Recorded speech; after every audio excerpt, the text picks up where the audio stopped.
Hi guys, welcome back to the channel. This is Sumit here. If you're new here, I tell stories and talk about animation, films, books and all that kind of stuff. I really love telling and sharing stories, but what I'm going to talk about might be slightly disturbing. Viewers' discretion is advised.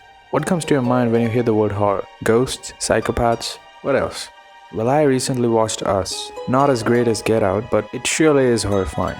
One of the things I found common with Us and the story that I'm going to share with you is the cultivation of human beings. Jordan Peele's Us deals with the cultivation of human beings for the sake of experimentation and what follows when things go wrong.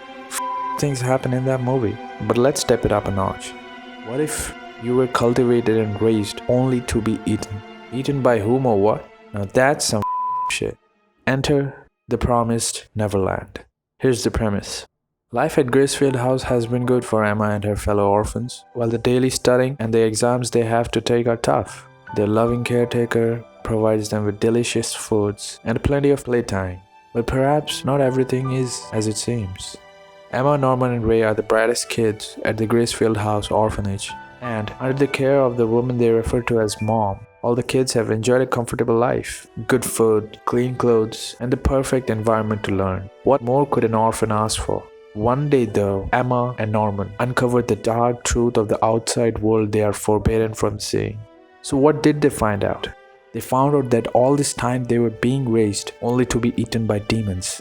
That this orphanage they were raised in is actually a farm. I repeat, they were raised. From their point of view, I don't know what's more disturbing. Knowing the fact that you're going to be eaten by demons, that your days are numbered, or the person whom you call mom is actually on the demon side and her love and care was nothing but plastic? It made me wonder that whether the person they refer to as mom is actually a demon in disguise of a human being. Turns out, no, she's actually a human. But why would she let her own kind be killed? Why would she raise them only to be killed? What could be the reason behind her being this way? Was her love for her children just a lie? Was she forced? Or did she have no other choice but to do so? We'll leave that for later. The story starts off with an introduction to the Gracefield house and the daily lives of the children there. All the children here have numbers marked on their necks, just like Cal marked with tags. They all have to go through examinations at the orphanage itself. Emma, Norman and Ray always seem to top the examinations. After the exams, they are all allowed to play to their heart's content. One fine day, everyone except Ray participates in a game of tag. During the game, we are introduced to two places where the children were told never to go near. The gate which leads to the outside world and the other side of the fence marking the boundaries of the forest. Then we get a flashback from the time Emma, Norman and Ray were very little. Here we see little Norman, little Emma and little Ray. It was locked, deserted and pretty much abandoned. What do you want to do once you get out outside? No clue. What about you? Norman asks. I want to ride a giraffe, says Emma. Good luck with that, says Ray.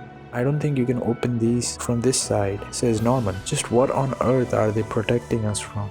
And then we get another flashback. The gate and the fence marking the boundaries of the forest are extremely dangerous, so you need to keep your distance. She is clearly full of it. You think so? Let's head back before we get busted. And then we come to the present. Past these obstacles lies the outside world. And then we have a look at the other children of the orphanage. Then here we see that everyone has been caught except for Emma. So now there's a one-on-one battle between Emma and Norman in a game of tag. And once again, Emma loses. By this time, we come to know that Norman is the brightest. He is the top genius. And in second place is Ray. And third place is Emma. Emma has the highest physical abilities, while Ray is the strategist, the tactician. It's Connie's time to leave the orphanage. Looks like somebody has come to pick her up. But Connie forgets to take her toy. And Emma and Norman rush to get the toy back to her. And when they reach the gate to the outside world, what they find is a dead Connie. And that's when they realize that Connie was merely a livestock for demons to feed on.